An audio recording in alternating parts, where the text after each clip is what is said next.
Hi everybody, welcome to Glamping Chronicles. I'm Mountain Girl, coming to you from 9,000 feet in the beautiful Colorado Rocky Mountains.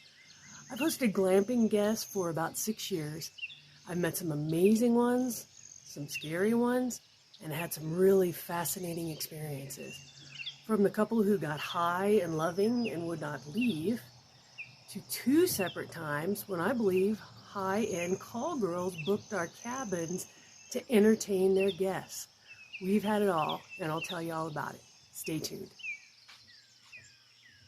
I call this high mountain love. I had a young woman book one of our glamping properties. She showed up on time, had a great stay, left on time, and left the place in excellent condition. Thumbs up. A few months later, she contacted me and wanted to book again. I thought, fantastic, she's a great camper to have, and I was thrilled to welcome her back.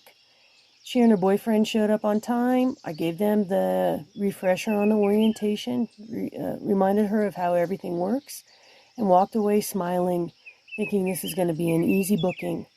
Wrong. The next day, it was 11 o'clock, time to check out. I was over at another site cleaning and getting everything ready. About 11:30, I glanced over at their site and their car was still there. No big deal. I give people a little bit of leeway. Sometimes it's hard to get all your stuff packed up. So I finished the other site, came back. It was around 12:15. Their car was still there. So I sent her a note and said, it's checkout time. It's past checkout time. I need to get the cabin clean for the next guest. Didn't hear anything. So I sent 3 other notes, still didn't hear anything. About 12:45, I decided to walk on over there and see what was going on. So I walked through the ravine and up the other side, and there they were sitting on a blanket on the ground, completely naked. I looked at them, they looked at me, she giggled, he covered himself and attempted to cover her, but she was having none of it and pushed the blanket away. So I said, hey, it's 2 hours past checkout time. You guys need to move along. I have other guests checking in soon, and I need to get the place clean. And the fellow was like, oh my goodness, I'm so sorry. We'll leave immediately. We've got everything packed up. We just need to grab our bags and go. I said, fine.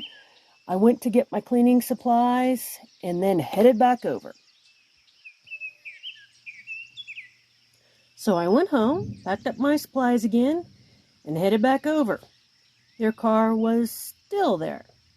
So I walked across the ravine, expecting to see them coming down with all their bags. No one was in sight.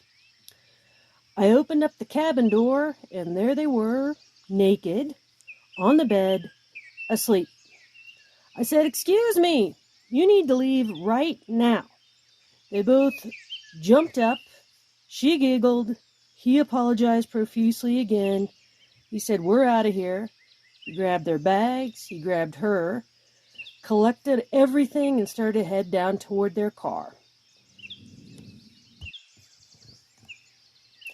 As they walked by, I could smell the weed. She fell down. He helped her up.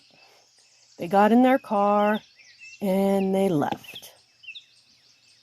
As they drove off, she was waving and giggling, and I said to myself, thank God. That was several years ago. Nothing like that happened before, and nothing like that has happened since. But you never know what tomorrow holds. Stay tuned for our next big adventure on Glamping Chronicles. Thanks for listening. Love and blessings.